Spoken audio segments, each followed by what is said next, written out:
घर में काम ही क्या होता है। माँ ने बेटे को अच्छा सबक सिखाया। माँ, बेटा और बहू तीनों डाइनिंग टेबल पर बैठकर खाना खा रहे थे। खाना खाते खाते बेटा अपनी पत्नी से बोला, नीता, तुमने आज भी दाल रोटी ही बना दी।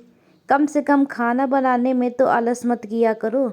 घर में ही छती रहती हो, कुछ अच्छा भी तो बना सकती थी। नीता बोली, बनाने वाली तो मैं आज सूजी का हलवा थी, लेकिन सूजी आई नहीं। मैंने कल ऑर्डर करी थी। कोई बात नहीं, कल बना दूंगी। किचन में कुकर की सीटी सुनाई देती है और खाना खाते खाते नीता किचन में चली जाती है। किचन से वापस आकर डाइनिंग टेबल पर बैठते हुए नीता कहती है कि आलू पकाने के लिए रखे थे, शाम को आलू की टिकिया बनाएंगे। उसकी सासू माँ भी यह सुनकर खुश होती है। नितिन बीच में बोल पड़ता है, ये अच्छा है, दोनों बहुत मज़े करते हैं और अपने पसंद की चीज़ों को जो बनाकर खाते हो। तभी डोरबेल बजती है। सुनीता फिर से खाने की टेबल से उठकर दरवाज़ा खोलने चली जाती है। दरवाजे पर डिलीवरी बॉय सूजी लेकर आया होता है। पार्सल लेकर नीता फिर से डाइनिंग टेबल पर खाना खाने बैठती है। तब माँ बेटे से कहती है कि तू दरवाज़ा खोल देता, बेचारी को खाना खाते समय भी सुकून नहीं है। बेटा कहता है, सॉरी माँ, मैं नहीं उठ सकता, मुझे ऑफिस जाने के लिए देर हो रही है। नितिन खाना खाकर ऑफिस की तैयारी करने के लिए अपने रूम में चला जाता है। कुछ ही सेकंड बाद वो नीता को आवाज़ लगाता है, नीता, मेरी घड़ी कहाँ है, मिल नहीं रही है। नीता खाना खाते खाते ही उसे बताती है, अलमारी के ड्रॉर में देखो। नितिन कहता है, नहीं मिल रही है। नीता फिर एक बार खाने के टेबल से उठकर उसके तरफ जाने ही वाली होती है कि सासू माँ उसे रोक लेती है और पहले खाना खाने के लिए कहती है। सासू माँ कहती है, बच्चा नहीं है, ढूंढ लेगा वह। थोड़ी देर बाद रूम से नितिन की आवाज़ आती है, मिल गई। डाइनिंग टेबल पर दोनों सास बहू एक दूसरे की तरफ देखकर मुस्कुराते हैं। अगले दिन सुबह सुबह नितिन अपने बेडरूम में कोई फाइल ढूंढ रहा होता है और उस फाइल को ढूंढने के चक्कर में उसने पूरा कमरा तहस नहस कर दिया था। नितिन बड़बड़ा रहा होता है, इस घर में कभी कोई चीज़ अपने ठिकाने पर मिलती ही नहीं। इन औरतों को भी कोई काम नहीं है, इसलिए हर चीज़ इधर की उधर करती रहती हैं। नीता अपने कमरे में आकर बुरा हाल देखती है तो नितिन से पूछती है कि क्या कर रहे हो। नितिन कहता है, वो फाइल कहाँ है जो मैंने तुम्हें परसों दी थी। नीता तुरंत वो फाइल निकाल कर नितिन के हाथों में थमा देती है और उससे कहती है कि एक बार मुझसे पूछ लिया होता, पूरा कमरा फैला के रख दिया है। नितिन उल्टा नीता को ही डांट देता है और कहता है, ठीक है, अगर पूरा कमरा फैला दिया है तो तुम्हें और काम ही क्या है, यही काम पूरा दिन करते बैठो। कभी कभी लगता है मुझे हाउसवाइफ से शादी करनी ही नहीं चाहिए थी। इतना बोलकर नितिन ऑफिस के लिए निकल जाता है। पति पत्नी की यह बातचीत माँ भी सुन रही होती है, जिसका नितिन को पता नहीं होता। अब माँ और नीता नितिन को सबक सिखाने के लिए प्लान बनाते हैं।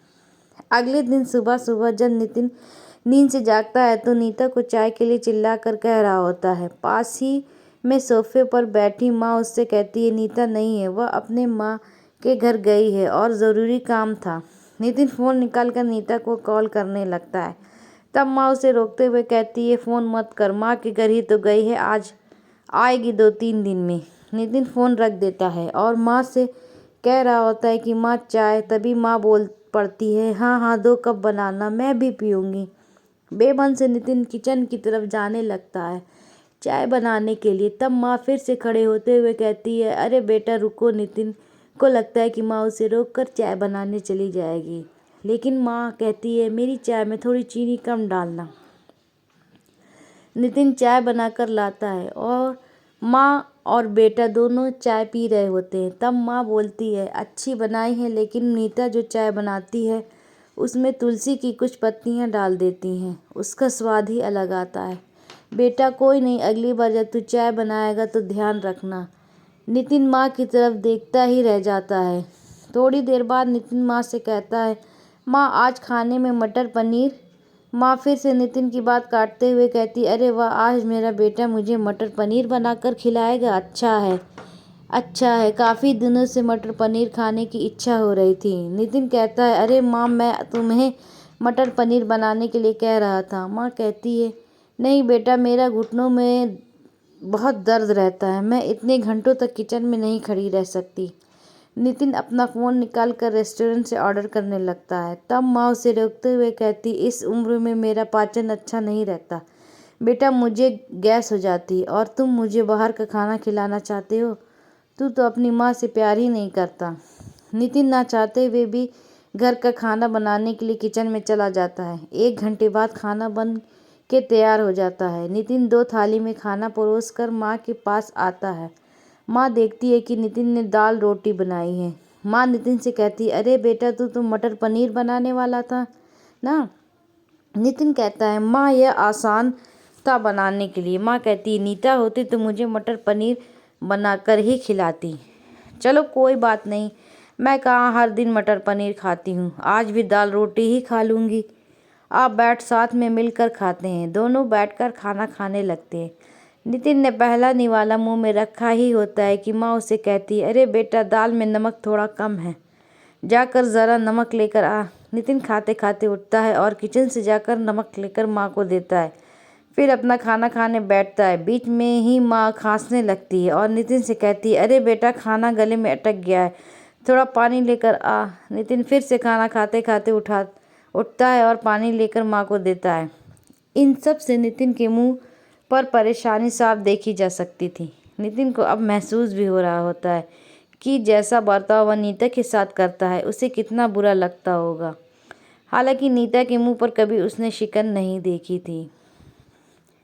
माँ यही नहीं रुकती। खाना खा के हो जाए पर माँ नितिन को थालियाँ धोने के लिए कहती है। फिर माँ अपने बेड पर आराम करने लगती हैं। तब नितिन को चादर उड़ाने के लिए कहती हैं। उसके बाद जब नितिन रूम से जा रहा होता है तब उसे रोक कर एसी कम करने के लिए कहती हैं। इन सब कामों से अब परेशान हो जाता है लेकिन कुछ बोल नहीं पाता। अगले दिन सवेरे सवेरे नितिन खाना बनाने के लिए सब्जियां काट रहा होता है लेकिन उसका ध्यान सब्जियों पर नहीं होता। वह नीता के बारे में सोच रहा होता है और पछतावा कर रहा होता है कि वह कितना गलत था कि हाउसवाइफ का काम आसान होता है। तभी बेख्याली में उसकी उंगली कट जाती है। उससे खून बहने लगता है और वह बेसिन में अपनी उंगली धोने के लिए चला जाता है।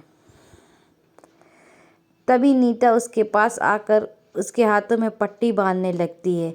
यानी कि नीता कभी माँ के घर गई ही नहीं थी। यह तो सास बहू के प्लान का हिस्सा था जिससे वह नितिन से छुपकर उसी घर में रह रही थी। नितिन नीता को देखकर काफ़ी खुश हो जाता है। नीता से कहता है, घर का काम हम दोनों मिलकर किया करेंगे। नीता पूछती है, ऐसा क्यों?